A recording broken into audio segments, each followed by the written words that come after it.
At the fringes of perception, beyond the boundaries of your mind, just past the glow of the firelight, out of the corner of your eyes, you will find an edge case.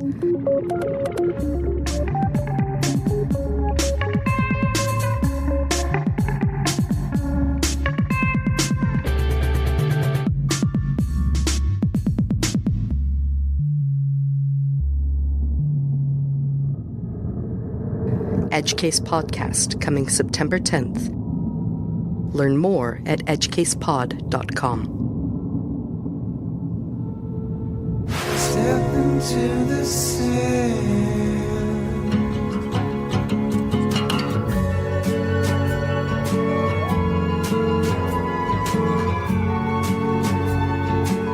This is Macabre Grimoire with Ari Show, Travis Nye, and Robert Melee.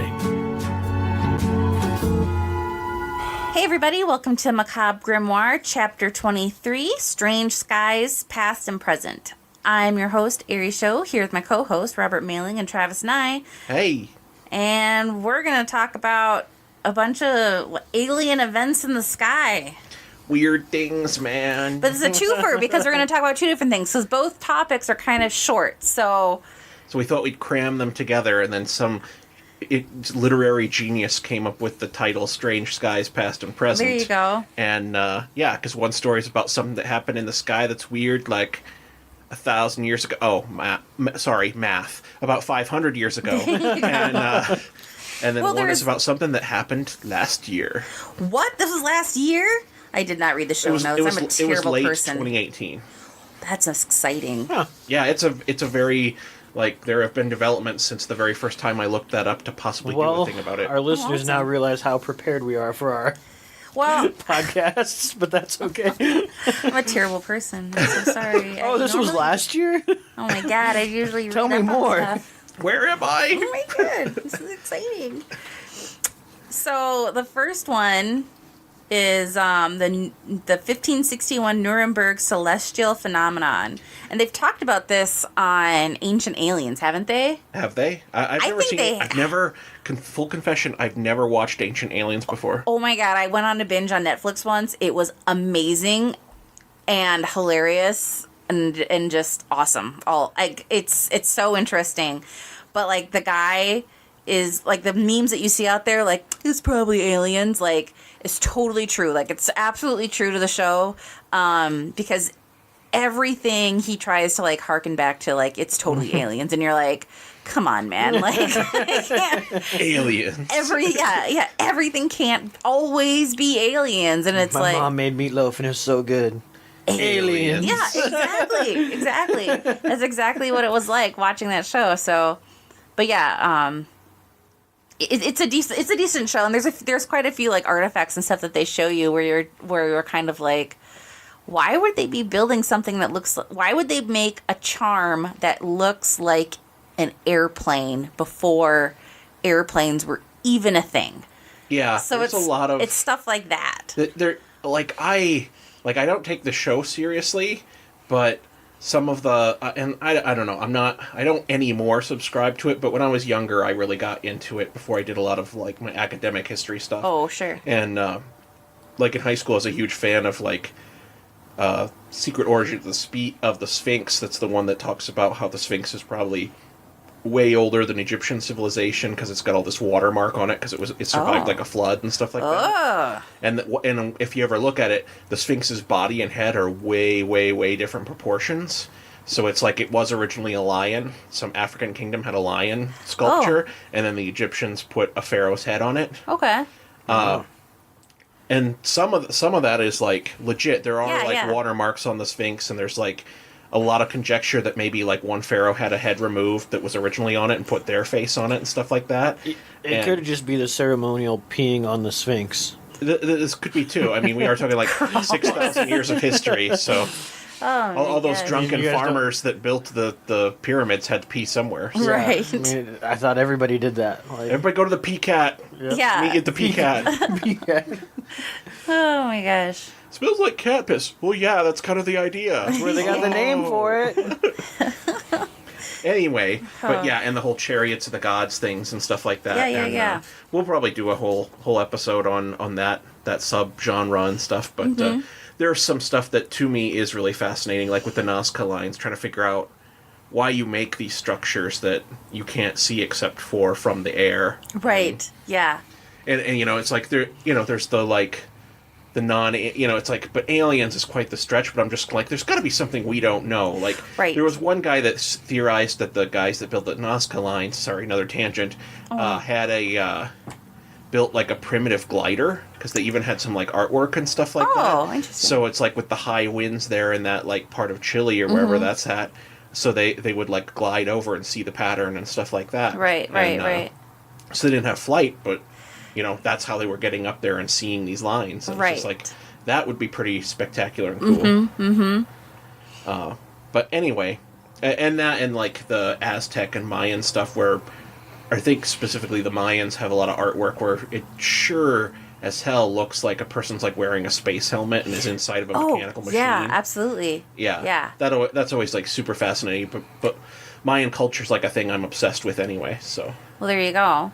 That's, yeah. I just taught my kid about the game Pakatak. What's that? Pakatak? Yeah. It was a Mayan game to the death. Poke to poke. No. That's not how I learned to say it. Okay, I learned poke to poke. Poke to poke. Okay, well, what is it? Let's just...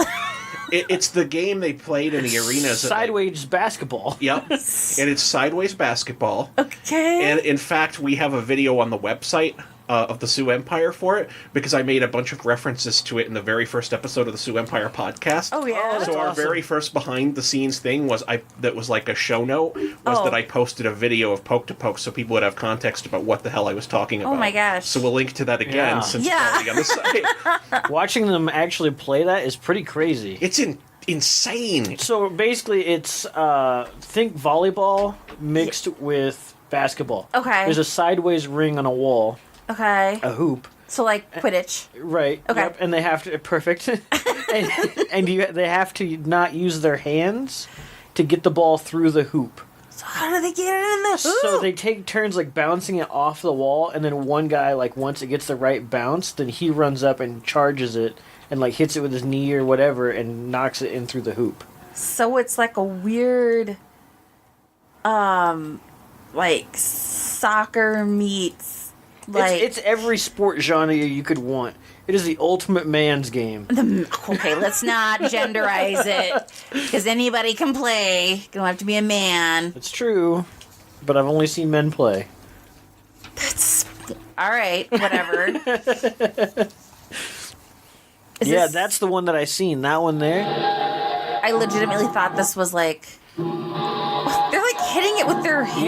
Yeah. Yep, it's like sideways basketball and soccer rules. That's so weird. It's incredibly physically demanding. Like, ridiculously so. Okay, here's what I don't get. Why are they using their hips when that's clearly an area for ouchies on dudes? Well, I have pretty good aim with my hips. I'm just saying. Well, you have to also keep in mind that most likely... I believe some of the stuff I've read about it is that the guys that actually like played this back in the day in the life to death games that would go for like days at a time, I believe they were hopped up on something too. All right, so this guy's about ready to knock it in. This guy on the is bottom. one of those games where it's just ancient games as explained by they were all high out of their minds. Oh my god, you'd have to be. And that there it is. Boom! And now do you have to shout like "Poke to poke"? Like when you get the basket? That would just be silly. Yeah, now there's... Not like the headdresses and everything else going on. Yeah. That would just be silly. That's just where they die. That's it. Oh, okay. They don't have time for that. So yeah, pock to pock or poke to poke. Tell us in the comments which one is the correct pronunciation, because I'm too lazy to look it up. There you go. Okay. But it's definitely poke to poke. Anyway, so, the 1561 Nuremberg celestial phenomena. Sorry. Okay. I can't say phenomena. And then I think of that movie Phenomenon with John Travolta. John Travolta, yeah. Very good movie. If I could change the world. Okay, 90's over. Let's see. So just to go into that a little bit, the one thing that he did in that movie with the sunglasses where he spun them. Yeah. So that's actually a real magic trick. Nice. And like that was like the first legit trick that I bought. 'Cause I'm like, it has to be a thing. Yeah. And then I never performed it because it's really difficult to do. But Oh. it's pretty sweet. Like, But it's sweet. yeah. That is awesome. So, let's see. So, speaking of phenomena, in 1561, a phenomenon over Nuremberg was a mass sighting of celestial phenomena. God, they really like the word phenomenon. Or unidentified flying objects over the city of Nuremberg, Germany. The phenomenon has been interpreted by some modern ufologists as an aerial battle of extraterrestrial origin. According to author Jason Colivo, the woodcut broadsheet became known in popular culture after being published in Carl Jung's 1958 book Flying Saucers, A Modern Myth to Things Seen in the Skies, a book which analyzed the archetypal meanings of UFOs. More recently, the event has been classified as a UFO sighting by many, and even named the UFO battle over Nuremberg by a few enthusiasts. They would. They would. those darn MUFON people, just like Crazy all up in that. ufologists. Crazy ufologist, exactly. So, this is going to be Robbie's attempt, his best attempt that he can do to do a German accent, as I read from this mid-1500s broadsheet, a description, like an actual account from the people that saw it. I'm excited. So, All right. here goes, God help us all. In the morning of April 14th, 1561, at daybreak, between 4 and 5 a.m., a dreadful apparition occurred on the sun, and then this was seen in Nuremberg in the city, before the gates and in the blood-red semicircle arcs, just like the moon in its last quarter, and in the sun, above and below on both sides, the color was blood. There stood a round ball and a partly dull, partly black, ferocious color. Likewise there stood on both sides, and as toros about the sun, such blood-red ones and other balls in a large number. About three or four in a square. Also some alone, and in between these globes there were visible a few blood-red crosses, between which there were red blood strips becoming thicker to the rear and the front, malleable like the rods of reed grass. It goes on like that here. Let's see. Basically, just trying to describe in as much detail as they can. But what he's describing is like in the sky. batshit crazy. And we'll post a picture of the this broadsheet, and it's nuts. It looks like a psychedelic. It looks like early Doctor Strange comic books where it's like all super melty and psychedelic, and he's flying around the universe and stuff. It looks like the 1500s version of that. Yeah, basically, if like this actually happened in the sky, like you would have lost your mind. I think. Yeah, you'd like, lose your shit. Like this is ridiculous. Just whatever it was that they saw. Let's see, blah blah blah. That's reading towards the end of his statement. Oh, God grant us His help. Amen. Yeah, there's a whole lot of. And a God lot of help praying. us. Please God help us. May we avert his wrath, including the well-deserved punishment on us, that we may have temporarily here and perpetually there live as children for it. May God grant us his help. Amen. And that was Hans Glasser, letter painter of Nuremberg. What is letter painter? Is that just the author? That would be a person who actually like painted letters. I don't know if that means he was a letter painter in like broadsheets like this, or if it was Gotcha. He was like a sign maker or something like that. Okay. But I mean, people's jobs were pretty. The guy that does thing, was like it was like roles were a lot more straightforward. You didn't change. There was not a whole lot of that changing your career like 20 times in your life, like we do that now. Yeah. There's a lot more like, you're going to do this till you die.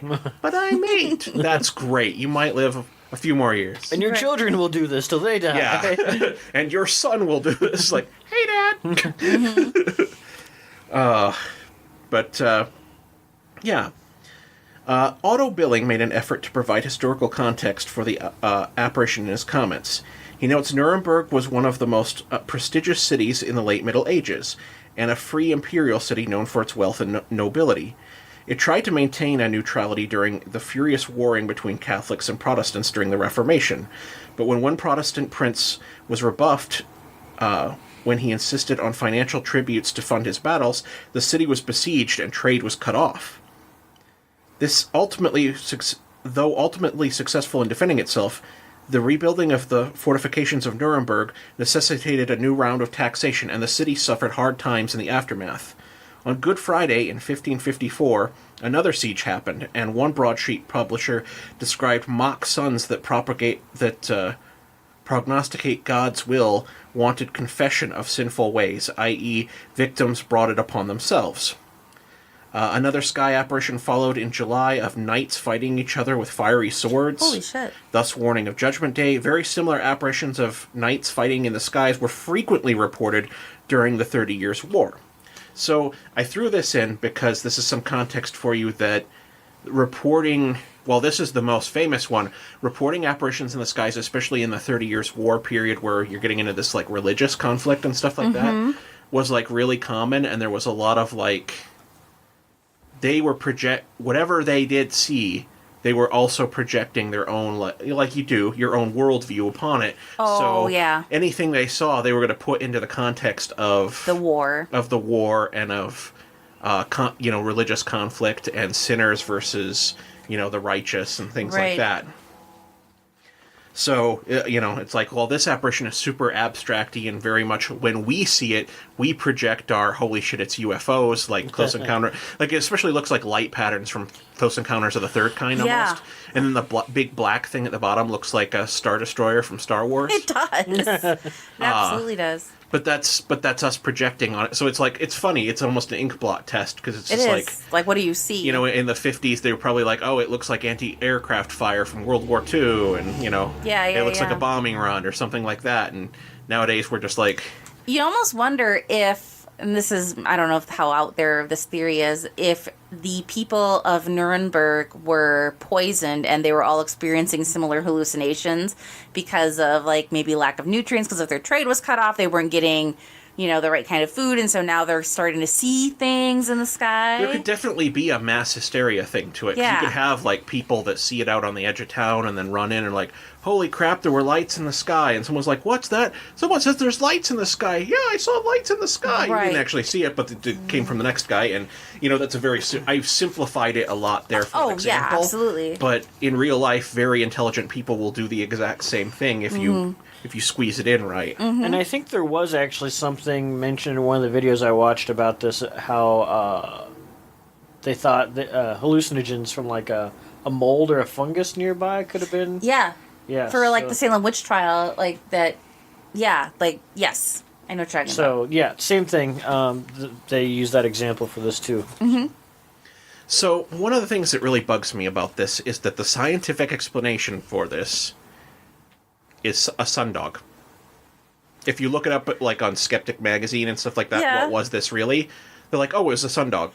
Jesus. I've seen a sundog. Yeah. It's nothing fucking like that at all. So No. either they were tripping balls, or the person that's saying that's the explanation for it is tripping balls. Because it's like... Maybe sundogs look different in the Middle Ages? See, I thought sundog was an alien race. Is that not what people are talking about? No, it's different. So for those of you in much better climates than us, which is funny because there were a bunch of sundogs going on. The first time I pulled this up and researched it was like in the midst of the blizzards and the really cold snap. Sure. So it's like every day on the news they were having footage of the sundog. So it was Right. literally like on my TV, and then I walked in here and saw this and was like, that is not a sundog. No, it's not.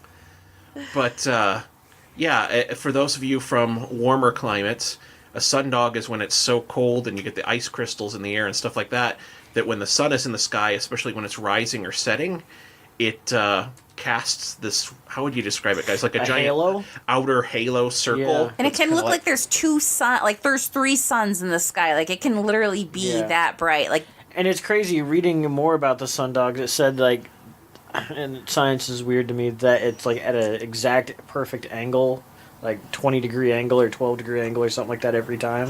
Yeah. I'm like, that's crazy how precise that is. So if they've seen something like that, it's obviously not moving, but right. to create a symmetrical pattern. And what time of year did this happen? Wasn't this like April? April April. 14th. There's Yeah. no way there are sundogs No, happening. We've had frosts here in April. Yeah, I was going to say, and this is during the Little Ice Age, so I'm guessing it was a lot colder there. Okay, that's fair. That's fair. And it's northern Germany, so it's like... All right. What are the odds, though, too, and geography's terrible, that it could have been like some type of Northern Lights type effect? That's what I was kind of thinking Except too. it happened in the middle of the day, so it's like...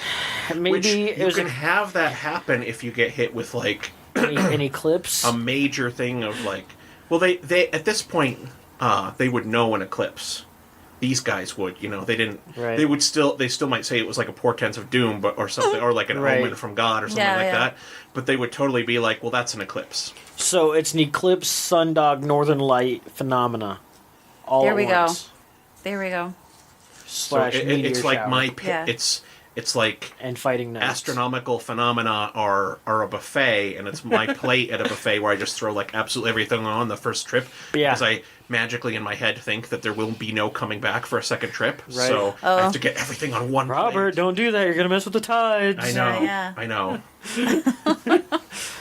So anyway, that's my big beef with that one. And like we said, this is a shorter one. There's not a lot of information about it, but it looks really cool, and it's one of the photos that's inspired me and made me think about like UFOs and strange unexplained things since I was a little kid, seeing it in like UFO books. So I think it's funny that the sun in this drawing has a face. Right. Like, this is true. We are asking for like accurate depictions of it. yeah.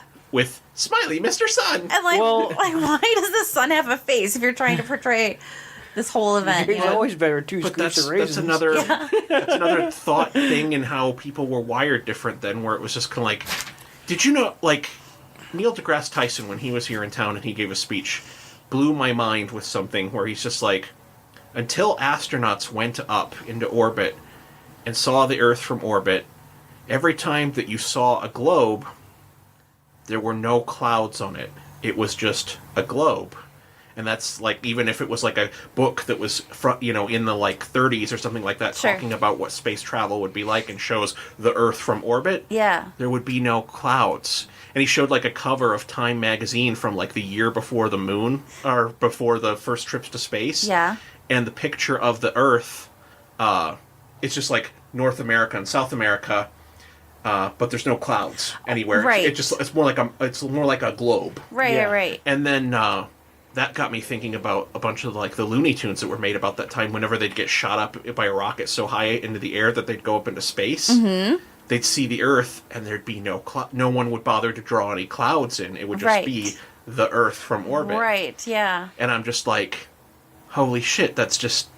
It was the way people were wired, and they weren't exposed to it. And then he's like, that photo, the pale blue dot, or whatever came out that was... or not pale blue dot, but one of the famous ones that's like a full Earth shot. Yeah. And that's got the clouds in it. And it's like every like magazine cover and illustration and everything after that, well, there's clouds out there. So everyone puts clouds in. And it all happened like at this one specific point in the 60s when the first photos from orbit were finally like... It's almost made like you're public. taking a step back and looking at yourself, and you realize that life is so much more than just about you. It's about everything else that affects you. You exist here on Earth, but you also exist with the weather. Yeah. You know, and so it's kind of like stepping and looking back and like, oh God, yeah, that's right, that does happen. I totally forgot. Like, It's just... yeah, It's just another way of looking at the universe. It always makes me think of like the Russians that can see a color of blue or a color of gray that we can't oh, in the English-speaking world. what? Yeah. So if someone speaks Russian, has a lot of different like variations of gray, like 16 different words for 16 different kinds of gray or Oh, whatever. interesting. and you can use a color spectrometer to determine the difference between them. Yeah. But so an English-speaking person, when you show them these gray tiles, they'll be like, those are definitely the same color, like in a blind scientific study. Yeah. And the Russians, and they will accurately pick every time. They're like, that's blah blah gray, and that's blah blah gray. Damn. Wow. But an English-speaking person has to use a color spectrometer to actually know they're different. Oh, wow. I mean, well, I bet some people could tell that there's differences between, like, the shades of gray. I'm sure if they're like like someone that works at Pantone and actually works in like color tiles and stuff like that. Right. But it's just like, because we don't have a word for it. Sure. It gets another tangent, but we're talking about the difference between how we see the world and how ancient people see the world. Go back and look at any quotes from the Odyssey, and any time that they bring up color, the colors are all wrong. What? Just hear me out. Okay. So, Yeah. in the Odyssey, they describe the ocean as the color of wine, which the ocean is absolutely not the color of wine. No. And then they describe the skies as like gray or off gray, kind of. Basically, the thesis of it, this like paper that was put out about it, is that like they literally didn't have like a good word for like blue. Oh, sure. And like there's a few other colors that it's just like literally they didn't. It's as if the way it's written, it's as if they didn't see those colors. Oh, interesting. So it's like they're like us in the English-speaking world, whereas like we've made distinctions between these colors now, and we have words for them, and our brains perceive them. But the people that wrote the Odyssey didn't. Nope. Interesting. So it's just like we always talk. That's another thing too. We always talk about how ancient people are just like, well, they were just like us, but just that small bit of like neurology can make like such a huge difference in like the way you perceive the world and stuff like that. They're still on the same hardware, but the software is totally different. Right. Yeah, that's really interesting. But it also makes you wonder, like, what color was their wine? Like, what kind of grapes are they using? Well, I'm glad you asked, because we do know what color their wine was, and their wine would have been like a dark red. Oh, really? Yeah. Oh, interesting. Yeah, it would have been darker colored. Sure. Now back, only a barbarian drinks wine straight up. Sure. This is Greek culture and then eventually Roman culture. So what they did was they mulled wine. If you just drank straight water, you were gonna like shit yourself to death, basically. Fair. That's fair. Because of the parasites and stuff. Yeah. So what you did was you drank wine for everything, but you watered it down. You mulled it, is what they called it. When you mull it, what does that mean? Like, is adding water to actual what we'd consider wine. Okay. They would add water to it. So when you hear about how a Roman would drink nothing but wine, and they'd have like 20 cups of wine a day or something like that. And then you wonder, like, so was everyone in the ancient world just like constantly hammered constantly? Yeah. No. Because their idea of a thing of wine was it was probably like 2/3 wine or 1/3 wine or something like that, depending on how poor or rich they were. Sure. And then it was mulled. Because Gotcha. Only barbarians drink straight wine. Yeah. So I guess we're barbarians then. We are. By those terms. Mostly because, A, we don't speak Greek. That makes us barbarians. Okay, yep. And 2, pants. Oh my God, you're right. Yep. Pants freak the shit out of the Romans and the Greeks. That's amazing. Super, super barbarian clothing that they will not tolerate. That's awesome. I think there were even like ordinances about it early on in Rome and stuff like that. Funny. You couldn't be, it's just like a citizen couldn't wear pants. And especially like a woman wearing pants would be like start a riot, Oh, Jesus. Yeah. So yeah. But it's all about perspectives between our time and their time. Right. Well, right. looking at the artwork of it though, like, and you can kind of confirm too a little bit or your thoughts, but Sure. And you question the face on the sun, but to me, and it might just be the medium at that time, but it looks like very tarot artwork. It does, yeah. And so Yeah, it's from the same style. Right. Because a lot of the early tarot cards that would survive would have been the artwork on tarot cards. A lot of them that I've seen are based on engravings, because engravings were the mass media of the time, which is why you get so many of those like illustrations that are like black and white, because what they're actually showing you in the computer on the picture on your computer is an engraving from somewhere. because they would fill that with ink and then print over Right. and over and again, and that's how they print a book or print a picture. So there's actually, so when you talk about tarot, they talk about the original tarot deck being the Wade Wright tarot deck, but Yeah. there's a third person involved, and that person is the actual artist, and the artist was a female, and so that's something that they leave out of that telling of it. But I don't remember what the year is on that artwork. But it was assumed that it was actually supposed to be a game and not actual like fortune telling. So Yeah. it's kind of funny Sure. but it kind of evolved into that because of the way that the artwork is drawn. So I feel like we could do an episode about that. we could totally do an episode about that. We should totally do an episode about that. Yeah. So, anyways, that's but I can't remember. I literally took a class like a couple months ago about tarot, and that was something that I learned was that there's actually 3 people involved. I could be way off on this, but I want to say it's like in the 1400s. Honestly, like I would have to look it up I'm because pretty I'm sure- not that familiar with I'm not that intimately familiar with tarot. Yeah, I'm pretty sure it was because I know it came to the U.S. in 17 or 1800s Sure. from like Europe. Yeah. And so from there, I don't know. But I mean, like you have like your different suits in the deck. Yeah. And then you have like your face cards, which are you have your major arcana and your minor arcana. Yep. So It's just a deck of playing cards. just a deck of playing cards, but we use it for so much more now. So it's kind of funny. Lost in translation over the years. That's cool. But yeah, we need to come back and do an episode about that. Yeah, for sure. So for part 2 of our Strange Skies, to get past the whole, well, that was in ancient times, so what's going on with crazy shit in the sky in our time? Yeah. Well, let me tell you. So we played the thing that was the pronunciation, and I have already completely forgotten. ʻOumuamua. Oh, mow, mow, mow, mow, mow, mow, It was like, like that's kind of like, It sounds like I'm playing with one of my little nephews. Yeah. Or like I'm kissing Cooper. So, yes. So, for all this baby talk, ʻOumuamua is actually pretty famous. This is something that happened in 2018, and it is the first known object of its type. It presents a unique case for the International Astronomical Union, which assigns designations to astronomical objects. So what the hell does that all mean, Rob? Well, they originally thought it was a comet, and then it was reclassified as an asteroid due to the absence of a coma, which is the tail. Yeah, the tail and the gases coming Yep. off of it around it, like a halo of gas, basically. And so, yeah, then they figured out that it's actually an interstellar object. In fact, they had to create a whole, because like for a comet, it's like C7371, or for, asteroid, it's A7413, or something, some Right. code like that. Yeah. They actually invented the I designation for interstellar object. So ʻOumuamau's official legal designation is I1. That's funny. I figured it would have been like WTF1.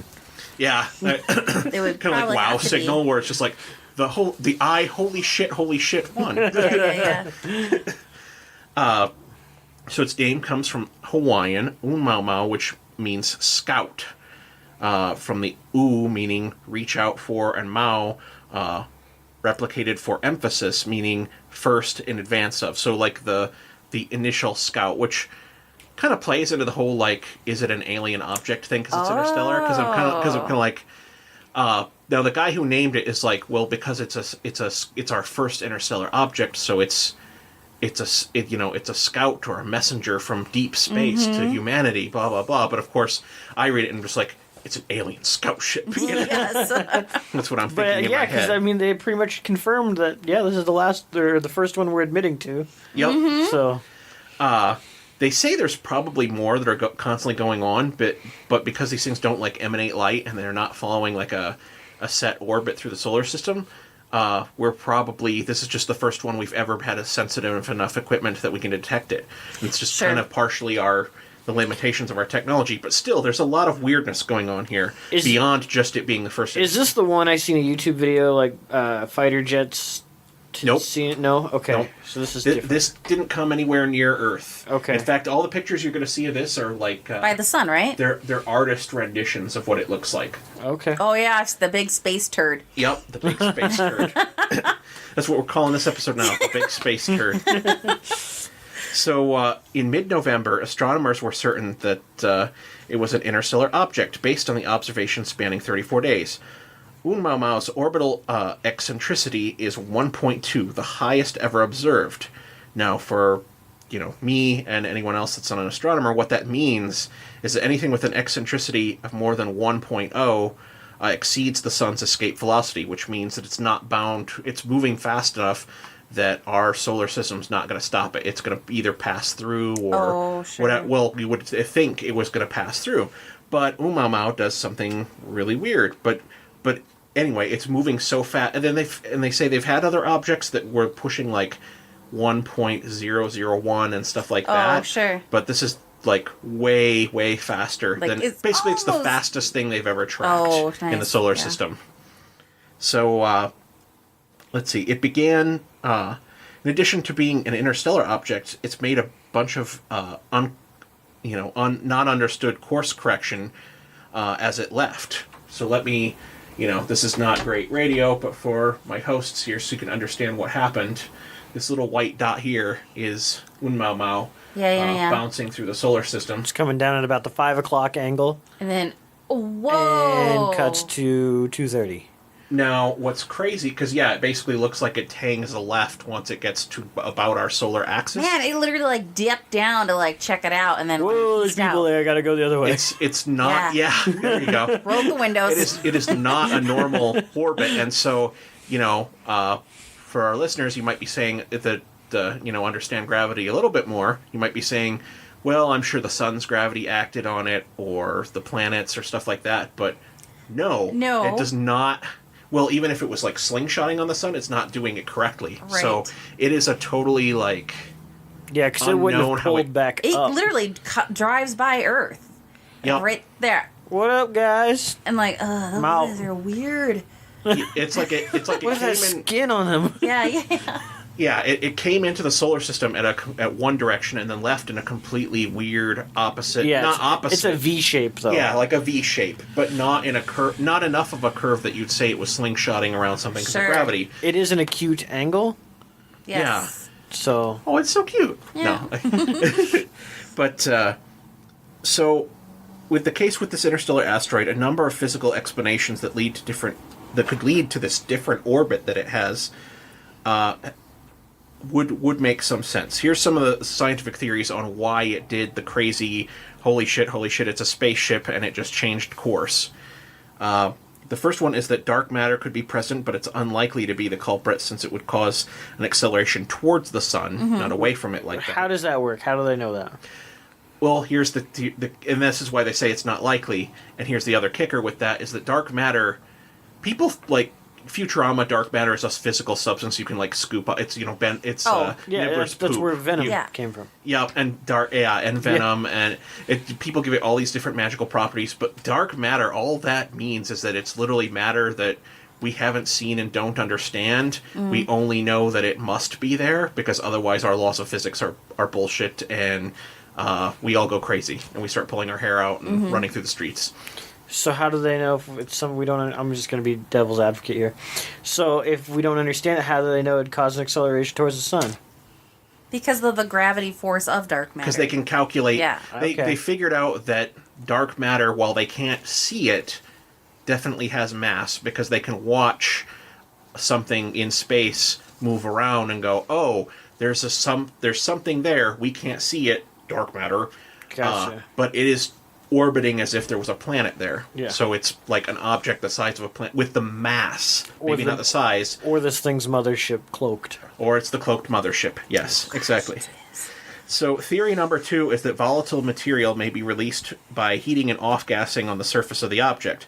But that's also unlikely because it has no comet-like tail. We haven't seen it off-gas. And because it would have collected ice and stuff like that because of the coldness of space, and that's what they're kind of saying. Right. If it was a comet, we'd see that pattern on it. The other thing is that because this is an interstellar object, we can't... It's too small for us to actually... It's literally like on the world's best telescopes, it is literally 1 pixel. That's all we can tell about it. With the best technology we've got. Sure. Because it's so small, comparatively. Right. but from what they can tell, the surface of it is like a rust brown, and they think that would be because it's interstellar. Sure. It gets it's gone through stuff and been constantly bombarded with like heavy doses of cosmic rays and radiation. So it's super scorched. Yeah. So that's the other thing is it's like it's been traveling that long. Any moisture or gases have been mega cooked off of it for a long time. Right. So that's the other thing that like helps rule out off-gassing. It could be due to an uneven heating on the surface of the object by the sun, which has been the culprit of other anomalous acceleration in the past, such as the Pioneer satellites. And we'll talk a little bit more below here about that in a moment. And then the fourth theory is the authors propose that it could be due to solar radiation pressure pushing against the object, causing it to accelerate faster than expected due to gravity alone. So both are kind of like either solar energy or like solar winds basically like pushed it that way. Oh, sure. So of these potential explanations, the first is no good, the second is unlikely, but either the third or fourth could easily solve the mystery, according to the paper's author. We've never had a close encounter with an interstellar object before. ʻOumuamua is the first one we've ever detected, imagined or tracked. It is far beyond our telescopic capabilities now, being too small and too far away to track further. In other words, we'll never know what its mass truly was.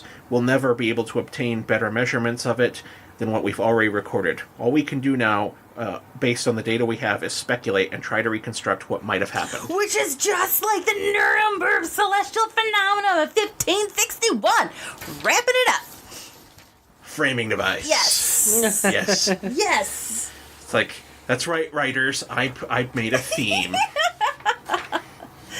But yeah, because it's like, this is the Nuremberg experience of our time. Because, you know, we can only see so much of it. We can only Scientists with all your understand so much of it. and knowledge and now it's just like, well, this is what we think it could be, and this is what we saw. And that's just all we have to say about the topic. Like, you know, like you can't take it further than that. That's all I have to say about that. Jenny. Too bad we couldn't shoot like another like telescope or something like after it to be like, hey, wait for us. And then, but it's extra solar, which means that not only is it moving away, it's moving away flying fast. I know, and that's the thing. Boys, fuel up the jet. Yeah, come on, guys, jet. wait for me. You know, and if it slows down, then it'll be like, oh my god. What's cool too is to look at the pattern of how it moves. There's a flashing to it that is. This is another computer simulation of. I think this one is like how it should have moved or something like that. Or no, this is. The normal trajectory of it's instant. how it would have moved, yeah, if it was like a normal trajectory and it followed our normal laws. But as you can see, it's almost more like a bounce out, so it like comes in at 90 degrees and leaves at 80 degrees, almost, kind of. Let's see. I thought this was interesting. So there's basically it's tumbling as it goes, which I find super fascinating too. Yeah. So, because they could tell by the way the pixel that one pixel they have in their camera flashes that there's like a bright surface and a dark surface, and that it's constantly alternating between those two as it's moving. So they said that it's either the cigar shape that's the most common in like artist depictions, Right. or it's like basically a super flat disc. Yeah. Oh my god. It's weird as fuck. It's true. Which they said that part of that might be what helps fuel the like uneven heating that might be why it's propelling through space and stuff. Sure. But yeah. That's I like how the off-gassing picture looks like a rock farting. It does look like a rock farting. Which technically that's kind of what it is, off-gassing. That's true. Yeah, and the other just- artist illustration of the alien gas station. I just remember Dominic was like really stoked about this when this was happening, and I just remember thinking like, oh god, this is it, like we're gonna get docked, we're gonna like these aliens are gonna totally like come to our planet, and then they didn't, and I was like, the fuck, guys. I'm ready. If they just want to like I'm ready to be a pet or something. Yeah. Just, just oh like, my god, that'd be so awesome. God. Sleeping. no more responsibility. I don't have to think all the time. I Thank know. God. Can I just watch Netflix all day? Like, Right. what's, My luck, my master alien would be like the one from Home. Just an idiot.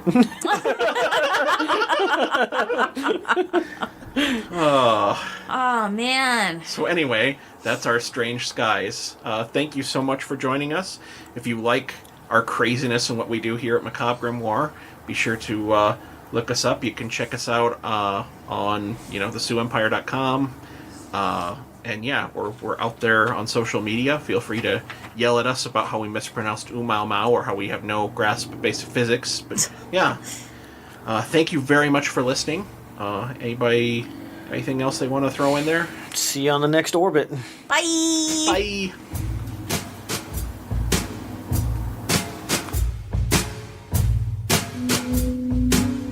Macabre Grimoire is a production of thesuempire.com. Learn more at macabregrimoire.com.